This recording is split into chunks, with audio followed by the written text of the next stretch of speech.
Welcome to this tutorial where I'm going to show you the step-by-step process on how to install and set up your app, MeisterTask Action Automation for workflow in your account.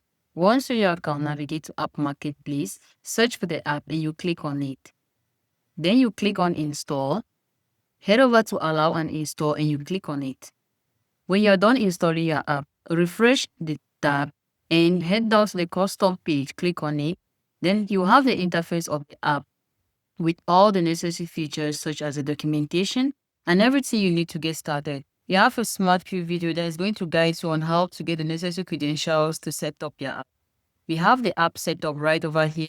Let's walk you through on how to configure this your app. Copy the redirect URL. Once you're done copying the redirect URL, let's head to the account we've created online. Once you're in your account, navigate to My Miesta, click on Add.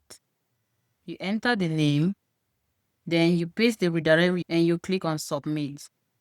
Copy your client ID, click on Start Setup and you paste.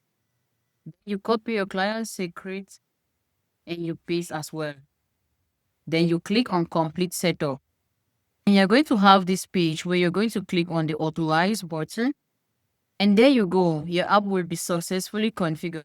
We have the support center where you'll be able to create a ticket for the team and book a call with the team. We have the changelog center where you're going to track all the new updates and improvements made on this app. To receive emails, toggle on the email notification button, insert the email and you click on the subscribe. You've now learned how to install and configure your app. Our support team is available for more guides and tips. Don't forget to like and subscribe to our channel. Thanks for watching.